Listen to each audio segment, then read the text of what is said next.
Oh, there's our guy. Solie gazed toward the other end of the large banquet-style space to where Mac was looking.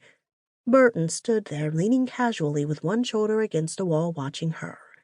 The moment their eyes met, he began moving toward them, breath stuck in her throat at the huge, genuinely brilliant smile he sported as he took her in.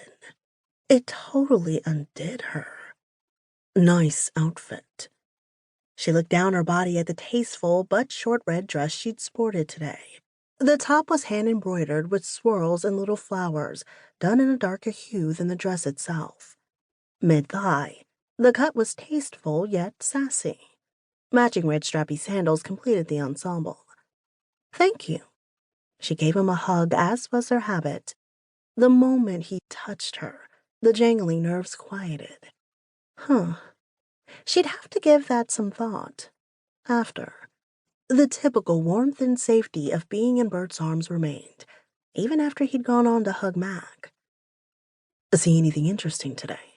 He asked. How's your bag full before you've even seen the whole place? He asked, then took a swig from a tall paper cup.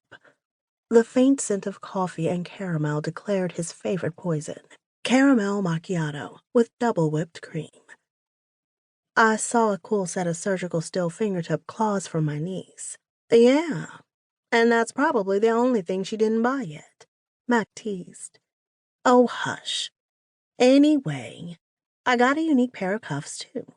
I've never seen other cuffs in that particular shade before, and they were so pretty next to some red bamboo rope I'm determined to try out. Rope? You want to be a rigger? Bert asked. Nah, but I wouldn't mind being a rope bunny. I figure if I have my own rope, it'll be good energy to attract someone who isn't crazy, but is still good with rope just the same. And that was all Burton said. If his eyes were any indication, he wasn't all that excited about the idea. Interesting. The three of them made their way past a number of booths, chatting as they went. At this moment, this seemed like any other time they'd hung out together. The three of them making small talk, cracking jokes, and making plans for the following weekend. Finally, they made it into the building's main playroom, which was large and open, with lots of stations throughout. There were winches for rope suspension, tables for everything from massage to fire cupping.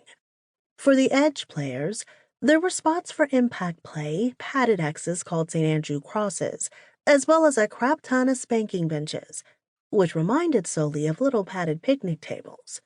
For a moment, she imagined a polka dot tablecloth spread out over one of them with her laid out on top, as she waited to be served as a main course. To Burton. Shaking her head to clear it of the unsettling thought, Solie looked around, just as she did every time she came to this particular event. The place was nothing like the Twilight Tea House, but it wasn't expected to be. The CSP was one of the Seattle area's best-known kinky spots. It was located, of all places, partially under an old freeway. The space was comfy in a worn old pair of slippers kind of way, while the Twilight was more like kitten heels.